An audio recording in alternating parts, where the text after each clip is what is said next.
ये जो युवाओं के साथ जो ये स्थिति है, इसके लिए क्या युवा देश दोषी है, या जो बचपन से समाज ने उनको जो दिया है, समाज से ही वो आते हैं? क्योंकि बचपन में माँ बाप ने क्या दिया, उनके आसपास के परिवारों ने क्या दिया, समाज के लोगों ने क्या दिया, स्कूल ने क्या दिया, वही मिलकर करके युवा बनते हैं। तो क्या इसके लिए आप समाज को, परिवार को, अपने आसपास के परिवेश को आप जिम्मेदार नहीं मानते युवाओं की, इस तरह के नहीं, युवाओं के इनकी बहुत थोड़ी सी भूमिका है, इनकी निर्णायक भूमिका नहीं है। निर्णायक भूमिका है युवाओं में पहलकदमी का अभाव, वो अपने इनिशिएटिव उनके अंदर नहीं है। आपको जान के आश्चर्य होगा कि मैं जब जेएनयू में पढ़ने गया था ना, तो मेरे पास में एडमिशन के लिए पैसे नहीं थे और पहनने के लिए 2 जोड़ी कपड़े थे, बड़े खराब। कल्पना नहीं कर सकता था कोई जेएनयू में दाखिले लेने की उस समय। और मैं जब दाखिला लेने गया तो अपने दोस्तों से पैसे मांग के उधार लेके मैंने दाखिला लिया। मेरे पास खाने के लिए पैसे नहीं थे, मैंने कभी अंग्रेजी नहीं पढ़ी थी, मैंने कोई मॉडर्न एजुकेशन नहीं अर्जित की थी, लेकिन इसके बावजूद मैंने सारी मॉडर्न चीजों को जबरदस्ती पढ़ने की कोशिश की और अर्जित की। और ये मेरी नहीं, जेएनयू के हजारों विद्यार्थियों की यही कहानी थी, आज भी है। क्यों मैं कह रहा हूं, व्यक्तिगत पहलकदमी आधुनिक काल की सबसे बड़ी खूबी है। अब मसलन आप अगर खुद प्रयत्न न करते तो आपका चैनल थोड़ी बनता। आप ये कहें कि आपको संसाधन सारे दे दिए जाएं, संसाधन तो है लोगों के पास में, टीवी चैनल्स हैं, लेकिन वो एक सामान्य से अच्छा सा रिलेवेंट डिस्कशन ऑर्गेनाइज नहीं कर पाते। क्यों? अंदर से पहलकदमी का अभाव। ये आंतरिक सेंसरशिप जिसे हम लोग कहते हैं ना, वो बड़ी खतरनाक होती है। हमारे युवा की सबसे बड़ी मुश्किल यह है कि वह पहलकदमी से अपने हाथ पैर खींचना चाहता है।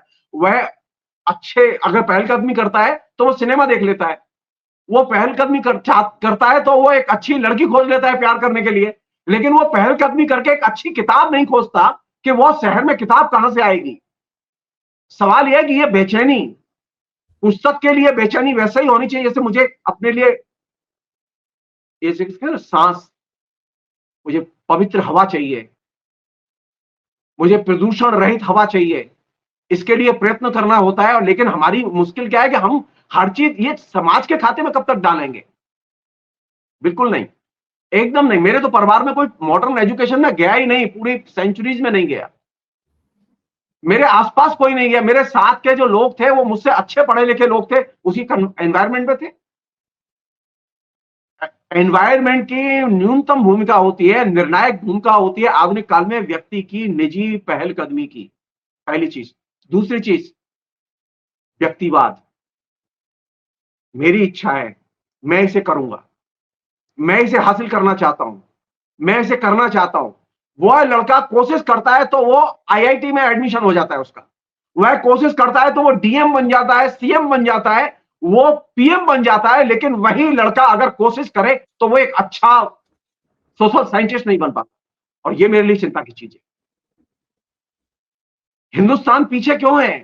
हिंदुस्तान पीछे इसलिए क्योंकि हिंदुस्तान के नौजवानों में विचारों को लेकर पहलकदमी नहीं है। डरते हैं कि नए विचार कहीं उनको कुचल न दें। नहीं, नए विचार कुचलते नहीं है, नए विचार रूपांतरित करते हैं। हम विचारों से प्रेम, मैं सारे विचारधारा के लोगों से मिलता हूं, मेरी सबसे अच्छी दोस्ती है और यंग एज से दोस्ती, आज से नहीं, यंग एज से दोस्ती है सभी विचारधारा के लोगों से। क्यों? क्योंकि अगर मैं मनुष्य से प्रेम करूंगा तो मुझे विचारों से प्रेम करने की भी आदत होगी।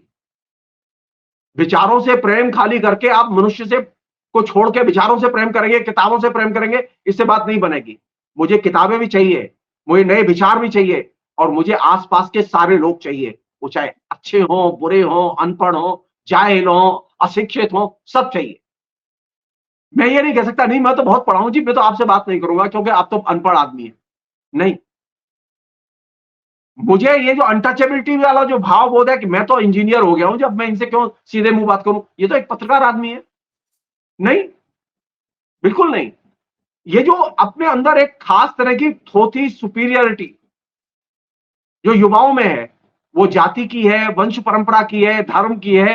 ये जो सुपीरियरिटी है, ये श्रेष्ठत्व भाव जो है, ये बहुत खतरनाक भाव है। इसने क्या किया कि छात्रों के और युवाओं के विकास को एकदम अवरुद्ध कर दिया। ठीक है, तुम्हारे पिता बहुत अच्छे व्यक्ति थे, बहुत अच्छे हैं, बहुत अच्छी दौलत है उनके पास में, लेकिन सवाल यह कि तुम कैसे हो? तुम क्या अपने पिता से बेहतर हो? एक और चीज मैं, बहुत ही जरूरी चीज है जो मैं आपके बहाने कहना चाहता हूँ।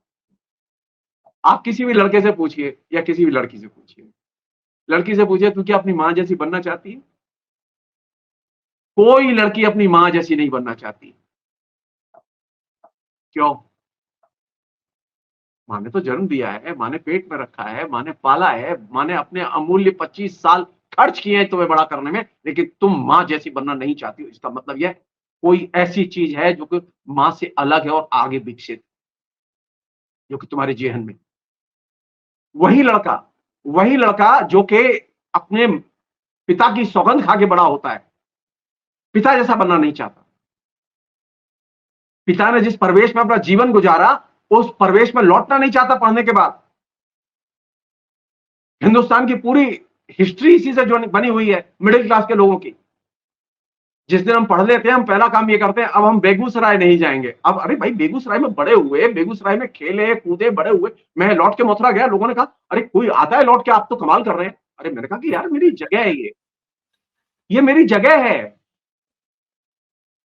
मैं अपनी जगह से, अपनी जन्म स्थान से, जिन लोगों ने मुझे जन्म दिया है, मैं उनसे प्यार करूंगा तो मैं नए को भी प्यार करूंगा। मैं जो चीज कहना चाहता हूं, आपका तो अपनी जमीन से ही प्यार नहीं है, अपने घर से प्यार नहीं है। मैं घर में नहीं रहता अपने मथुरा में, मैंने तोड़वा के बनवाया नया, कि आऊंगा जब भी आऊंगा, इच्छा हुई रहूंगा।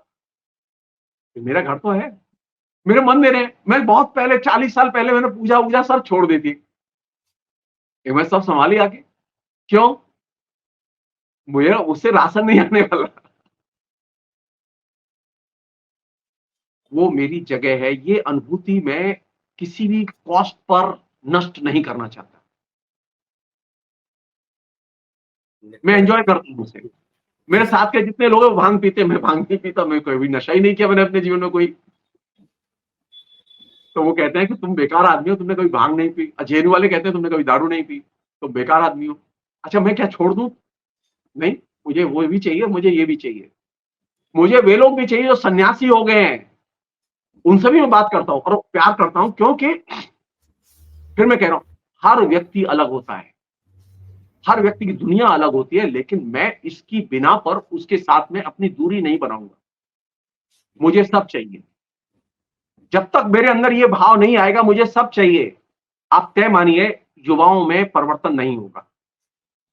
ये जो पॉलिटिकल स्लोगन है ना, सबका साथ सबका विकास, जो आपको अच्छा लगता है, अरे उनसे कहो कि बस खाली इसे व्यवहार में लागू कर दो।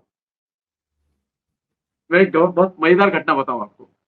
मैं मथुरा गया तो एक महिला आके मेरे सामने खड़ी हो गई, मंदिर पे बैठा हुआ था। उसने कहा कि पहचान रहे हो मुझे?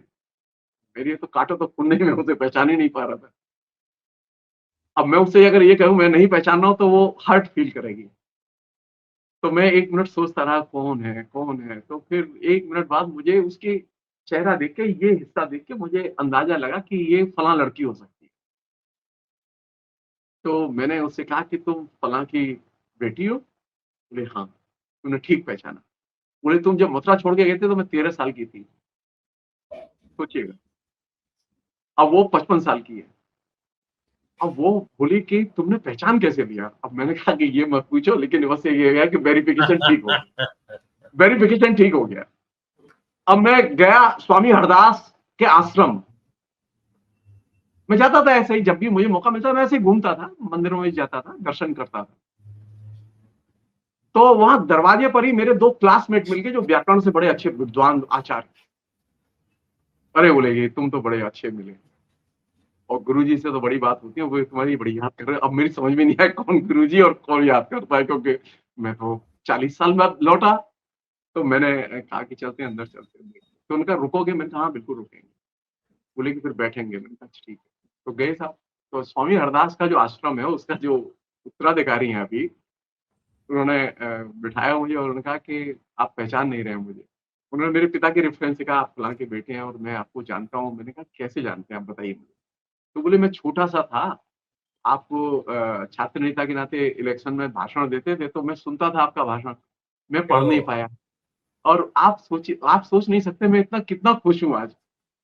बोले कि मैं, हम तो ये सोचते थे कि ये लड़का नास्तिक हो गया, ये हमारे यहाँ कभी नहीं आएगा। अब बताइए आप, इतने दिन बाद भी आप आए और तो मैंने कहा नहीं, बीच में भी आया लेकिन ऐसा मौका नहीं मिला कि आपसे कभी मिलूं। अब उसके बाद बातचीत शुरू हुई तो दुनिया ही दूसरी, उनकी दुनिया अलग है, मेरी दुनिया अलग, लेकिन मैं कहीं कोई ऐसी मीटिंग ग्राउंड तो है मेरी। मुझे हर व्यक्ति चाहिए इस समाज में, जो कोई पैदा हुआ है, कोई भी व्यक्ति मेरे लिए अछूत नहीं है। ये अछूत समस्या जो है ना, जानते हैं वो जाति में तो चली गई, लेकिन हमारे जेहन में आ गई। हमने तरह तरह के नए अछूत पैदा कर दिए और इसने युवाओं का बड़ा नुकसान किया।